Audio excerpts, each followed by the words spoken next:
almost kind of like they're dancing.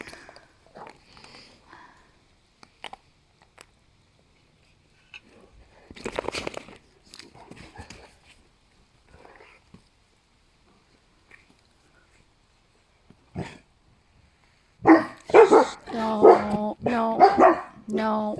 Come on. Shh. Quiet. Murphy, quiet. Come on. No, Murphy, no. Murph, shh. Quiet. Quiet. Just somebody's in the house. Come here, Clover. Come on. Good shake. Good shake, Mabel. Good shake. Come over here. It's just Mia. Come here, Clover.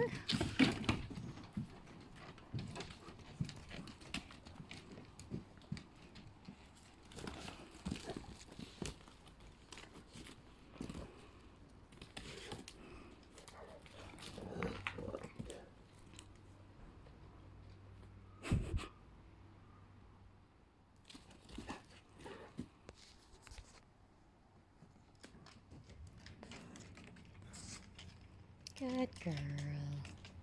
Good girl. You're playing. Yeah. So they're like half playing and half feeling each other out. I find, like, not all the time, but usually that's what a lot of dog play is feeling each other out, seeing who's slightly more alpha. Of course, there's always, yes, of course you have dogs that just play around. But I find especially with these bully type breeds or breeds that are protectors, they tend to play like this, where it's like, I can outdo you, or I'm slightly more powerful. And as long as it's all done through play, and because they totally have the ability right now to hurt each other, and they don't. And apparently, according to some trainers, that takes a lot of sort of like precision, concentration on their part, because they have to do it, like they have to play rough enough. And shh, come here, good boy. No, you don't need to run. Whoops, there goes my phone. There goes my phone. They don't, because they, like, their bite and all that has to be tough enough that it says something, but soft enough not to hurt the other dog. Right, guys? Yeah. Yep, and then there's like different tactics and stall strategies. Like, they'll take breaks by sniffing things, taking a water break. Some of them use that. But yeah, it's pretty cool and mimicking is a really good thing too. So you see that, I think it was Clover that first chewed on that, and now Mabel is, and now they're trying to fight to see who gets it. I mean, before it was just a neutral object, right? It was just a branch on the ground. But now it's become a toy / an item of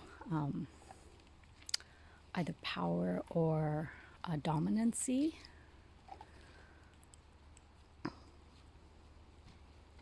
And it's all in good fun.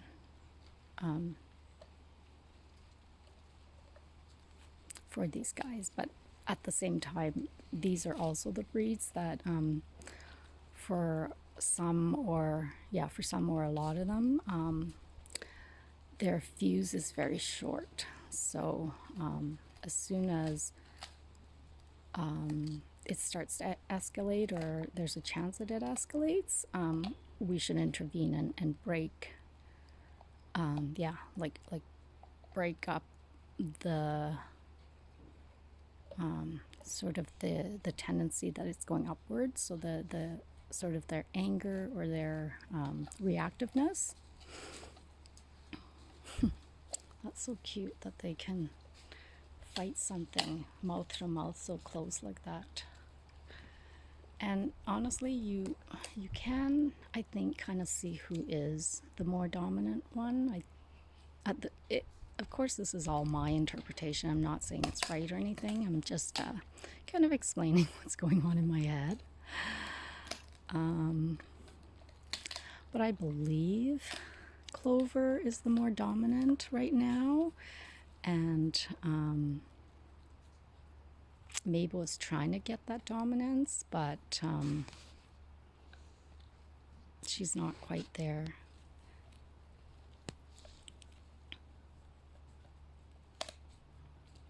Yeah, it's kind of cool watching the dynamics. Yeah, and there is a rule, that when one dog has it, it's theirs. And most dogs leave them alone. I know Mabel, actually, she does have this terrible tendency, so she's very dominant. But I've seen her, take bones away from other dogs that had it. So I think she did that with little Revy there. And of course, Revy's not gonna stand up for himself because of the size difference. But yeah, and I don't encourage that kind of behavior, so I do try to correct it when I see it.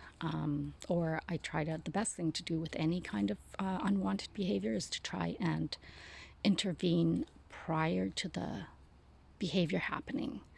So, yeah.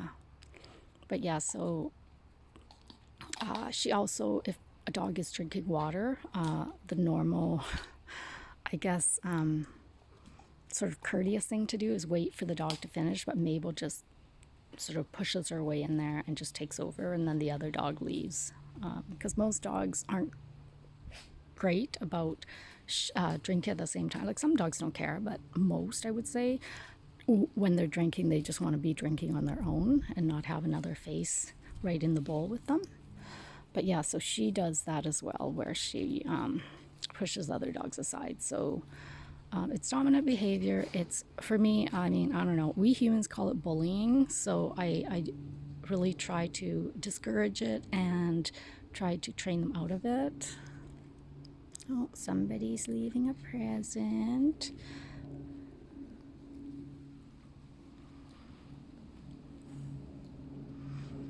And Jasper's just super confused. Hey, Jazzy. He's like an old man, but he's like, but I'm still top of the household because it's my house. But at the same time, he doesn't have neither the genetics nor the personality trait to be an aggressive leader. And I've seen him where other dogs try to take over his position. And she was the same size as him, and he's a runner. He will not be the attacker. He'll try to defend himself the best he can, but he'll run if a fight ensues. Yeah, so I think he's kind of caught between a rock and a hard place. And the funny thing about him is he's really good at spotting coyotes, so he'll bark. And I think all dogs do this to their owners. They think they're the protector.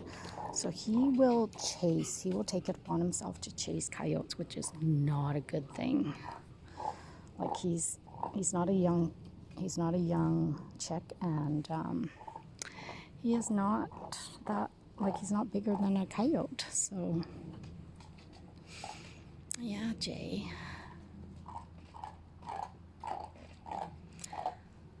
But yeah, one time him and another dog, Poncho, who is a sports dog, he was a coonhound, and they went and chased away, I can't remember, it was 2 or 3 coyotes that were trying to get at the pack. It was really scary, but they managed to do it. I mean, like, of course I was freaking out because I'm like, oh my God, are they gonna come back?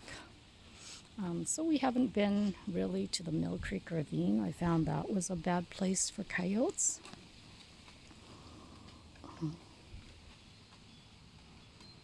Okay, getting long, and I gotta pick up my present.